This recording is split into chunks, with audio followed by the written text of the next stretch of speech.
подписчиklarim, hammalaringni hurmat qilaman. Mana bugun ota hovlimizda Kenja ukam osh qilyapti.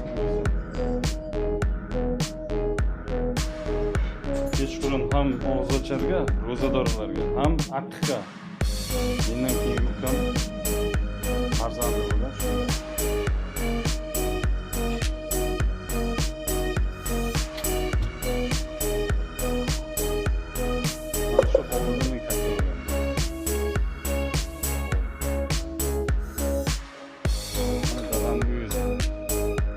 Dada, подписчикларga bir narsa deb qo'ying. Подписчикларga. Salom aytib qo'ying.